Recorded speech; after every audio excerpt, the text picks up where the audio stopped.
What's going on, everybody? We're going to be going through the organic hypnosis framework. Very powerful way to work with people, and it's incredibly simplistic. You're going to see how all of these principles sort of blend into each other in a really dynamic way.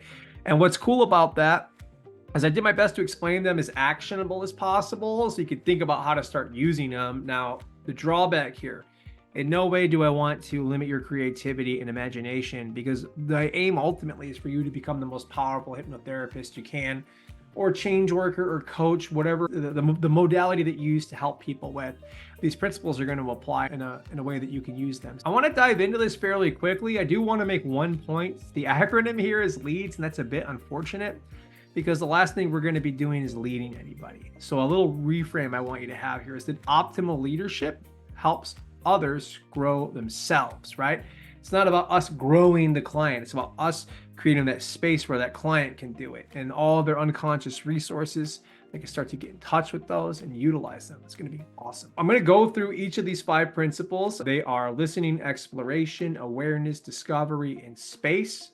Super cool. And the aim here is to develop 2 things primarily: your hypnotic intuition and utilization, right? So hypnotic intuition is developed through using your hypnotic intuition, right? That makes sense. So to the extent we're relying on other things, I think unfortunately what happens when we do that is we limit our opportunity to have that develop and grow. Now, as a practitioner, you might get stuck with this stuff in the beginning. It's natural. It's how you learn. Okay, that's how you learn. It's through the experience and getting the stuff wrong. That's the only way to do it.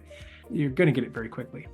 Utilization is also developed through utilization, right? If we start doing other things, well, we're not utilizing. Reminds me of a really amazing martial arts instructor I had, and he would teach a bunch of stuff, and then he would see that you're just using one technique over and over, so then he would restrict you. He'd say, no, you can't use a circle block, and I'm going to attack you, and then you'd maybe come into like a fishtail or whatever the other technique was. There's this amazing thing about taking away our weapons or the things that we're most comfortable with. It kind of forces our mind to create different connections or to start to think about how to solve those problems differently. What's different here is that we're taking everything away.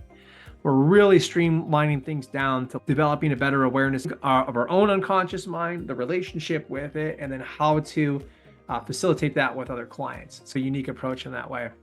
So I have here organic hypnosis. Oh, is a dynamic methodology whereby the client's experience becomes our source of utilization.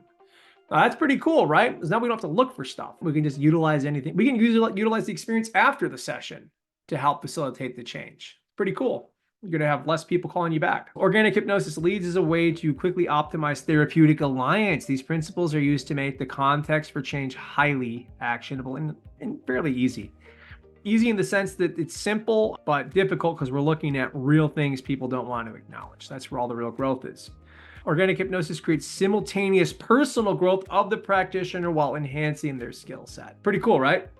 Because we got to look at our own stuff to be able to do this at the highest level possible. We all know listening fully can be tough.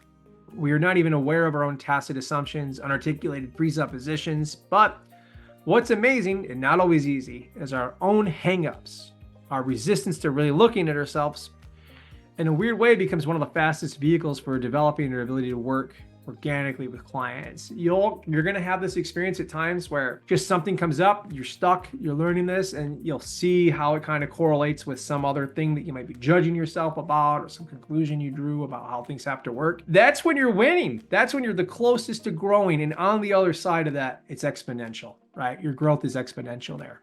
So it's awesome. One of the premises here is that the truth is the path to freedom. But it's not about arriving at the truth. It's about exploring. And to do that properly, to explore the truth properly, we must become aware. And it's through that awareness we discover what's going on with ourselves and our clients. So it's more about staying on the path. And you can see that's my logo, right? So this naturally creates the context for space to learn. And in that space, the unconscious mind can really begin to communicate. It's awesome. And as we go deeper, it just communicates more. Absolutely critical for you.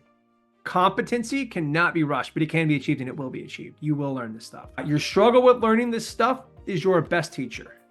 Your struggle with learning this stuff is your best teacher, but you have to lean into that.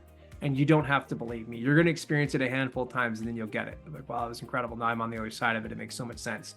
I am now thankful I was struggling, because there's a depth of insight and expectations I was putting on myself that didn't matter, right? A lot of things are going to happen here. Now we're diving into the principles. Listening is the first principle. Listening to understand, not to figure out what to say next. You can listen to their body language, their movement, their gestures, what emotions are they expressing, their tonality, facial expressions. There's all these different things to listen to, and it's going to be a bit overwhelming at first. Eventually, your unconscious mind will just map to it very quickly with people. You won't even think about any of this stuff. You'll just do it. It'll be instinctive. It'll be more of an intuitive approach to stuff. So it's kind of fun. That's on the other end of this. You'll notice here that I'm not talking about listening to what people are saying as much, because I think that's something we have a normal grasp of. Language is endlessly ambiguous, and it's very difficult to know exactly what someone means, and you have a thought in your head, but the person listening to you brings their own experience into it. And so just don't think about language as a system of communication. Start to conceptualize it more as a system of thought.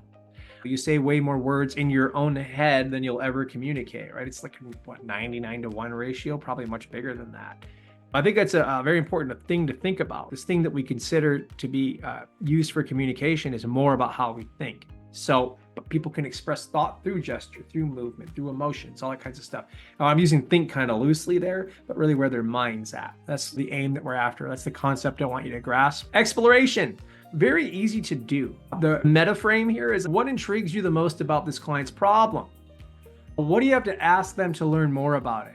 What emotions are they experiencing as they begin to explore this with you? What intrigues you about what they're saying? If you get stuck, just go back to that. People are saying a lot of stuff and they're rambling on and on. What intrigues me the most about that? What intrigues them the most about it? Awareness. That's the next principle here. Awareness can create simultaneous aliveness and reflection. I think these things might seem diametrically opposed in a way, and we'll use another combat metaphor here because I guess that's what I'm going to be doing. Aliveness. Let's say you're learning a kata, right? A prearranged fighting form, and you're practicing that over and over. That's cool, right? You can reflect on what you're doing and you can kind of make the shapes better with your body. But if you're in a sparring session or in a fight, there's more tension, there's more resistance. Things are alive now. You're moving, right?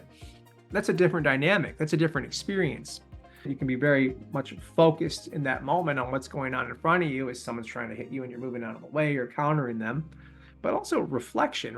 You might be working with a client and it's like they just pause and they really think about something for the first time they have, or maybe first time in a long time. They haven't really considered it like that in a while.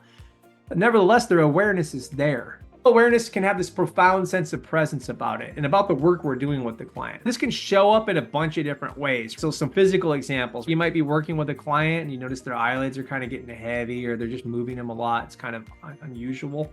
You might ask them, how do your eyelids feel right now? And they might say something like, they feel heavy. And you go, oh, how heavy do they feel? Just so heavy, right? And then you can just repeat back, just so heavy, all that heaviness. Now there's nothing, we're not scripting this, right? It doesn't matter what you say. This is just an example of how to guide their awareness to that experience that they're having. We're not trying to make eye catalepsy or anything like that. We don't care about eye closure. It just showed up. So now we're leveraging that versus trying to spend time setting this up. Another example of awareness could show up in terms of insights. Oh, I never thought about that before. Oh yeah, you never thought about that before. What's it like to think about it, right? Emotions, I never realized how much I cared about that or how little I cared about that.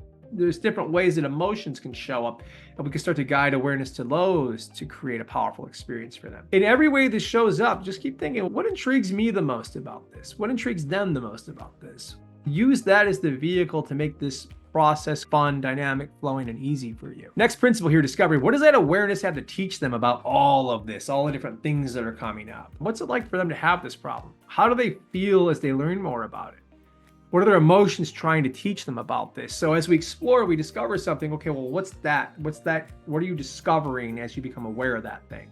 They explore a little bit, they discover more. We're getting to deeper layers of who this human being really is. The last principle here is space. And this process creates space for the client to experience, think, feel, learn, grow very fast. And you can imagine how hypnotic that would be and how powerful of a deepener it would be for that person to just really sit in that experience that's coming up organically. I mean, my goodness, they're going to learn so many things from it. The space we create through leads is highly dynamic in nature. We've created a reflective distance for the client to further explore and discover what's really going on. So that's how I want you to think about space. What makes this process so dynamic and powerful is that organic hypnosis is non-linear and non-sequential, right? Beyond that first step of listening, everything else can happen in whatever shape it needs to. organically allow them to create the change they want to very quickly. You might arrive at a new layer of understanding and then re-engage the client with more exploration, more discovery. And then they become aware of something else. Now, the unconscious communication is just going to continue to arise more and more as we explore those deeper layers of the human being in front of us. They become everything, right? We talked about in the front end how we're utilizing that client's experience. That's becoming the entire approach for our intervention now. I want you to be aware of is that unconscious communication can show up in ways we don't expect, right? Stillness, silence, eye movement. The person might just stare off to one side, right? Your job is only to become aware of and explore it with the client. This naturally, of course, is going to bring their awareness to it. You see how we've simplified this process into just those 5 principles, right? Through those 5 principles, you can have 5, 6, 7 sessions in a half hour and an hour because they're going to do the regression on their own because that's what came up. And then we just kind of looked at that with them and something else comes up that they were uncomfortable with. And we examine that, right? We kind of explore and discover what's going on there. And so more and more unconscious communication comes up and it happens so fast. This is a really dynamic, fun way to work with people. I can't wait to experience this with you. Take care, everybody.